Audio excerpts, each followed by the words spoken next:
So, Robbie, Ree, Eric, I want you to know something. I was kind of in prayer about what Randy. I mean, I'm always in prayer about stuff that Randy is doing. I pray for him. I pray against him. I pray that God would deliver him from alcoholism. I pray that God would allow him to have the gift of salvation, because it's a gift, and the blinded don't always get it. Not everyone can receive the gift of salvation and repentance. Some people are reprobate of the truth. Some people seriously will not receive the gift of salvation, the gift of repentance, the gift of conviction, because they've said no to God so long that they have no conscience anymore. God cannot prick their conscience and cannot make them feel convicted for their sins, because they've just said no too long. And he's got his reasons, and everybody feels sorry for him about Vietnam, but it has nothing to do with him torturing me and surveilling me and being voyeuristic, having possibly cameras in my house, hacking my phone. My security cameras have been hacked. I think that the Martin boys took part in that, but I don't really know. Somebody on this street took part in it. I know for years, since I felt like my laptop has been hacked into, every time I sit down at it, a loud truck, loud car with bass music or whatever starts. And I finally figured out it was coming from the Martin's house. So I'm getting it on every side.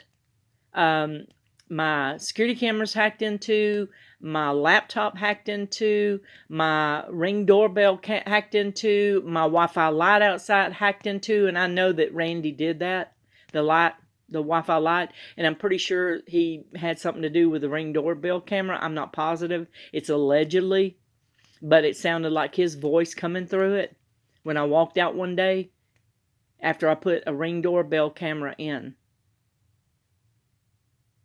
So I've been through hell and back with your grandfather, your father. No, that's your father. These kids' grandfather. My cell phone's been hacked into. Hey, listen, I'm not kidding with you. I called the FBI over a couple of those things finally, because I didn't know I could when my security cameras got hacked into, or my laptop. But I finally started calling them when these other things got hacked into. I believe my cell phone right now is hacked into by your father. And I have thought that for a while, that somebody was in it. Because somebody did get in like about a year and a half ago.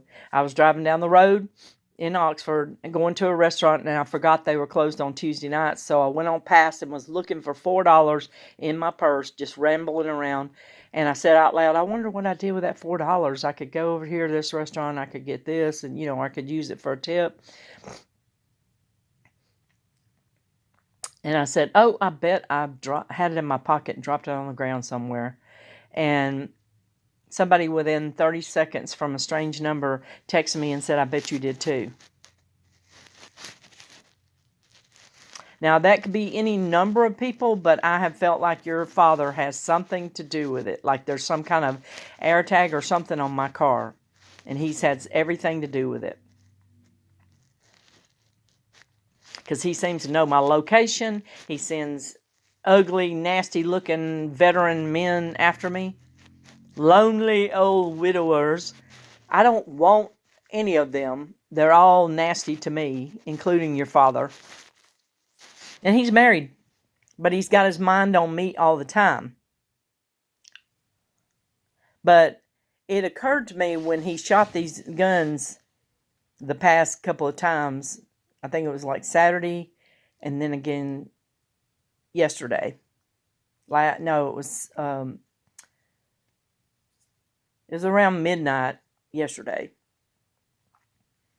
It was about 11:15 55. And on Monday. So he did this Saturday, shot a gun out the back door, 6-8 rounds. Well, Friday, it occurred to me today in prayer and kind of talking to the Lord about it. It occurred to me, I said something in my car at my mailbox to the men that were working on the road in front of my house, because I went out there to make sure they did what I was asking them to do. And I stayed in my car. And I told them about some of the shenanigans that goes on around here. And I said, I need a gun. And I told them what I wanted to do with that gun. I'm not going to tell you what I said, but I will be telling a private investigator and the police. I said something that I would like to do with that gun, and your father shoots a gun the next 2 days out the back door. I said something about, I won't tell you what I said. But he did exactly what I was talking to these men about. So Friday, I talked to these men about that. And then Saturday and Sunday night late, he does exactly what I was talking to these men about.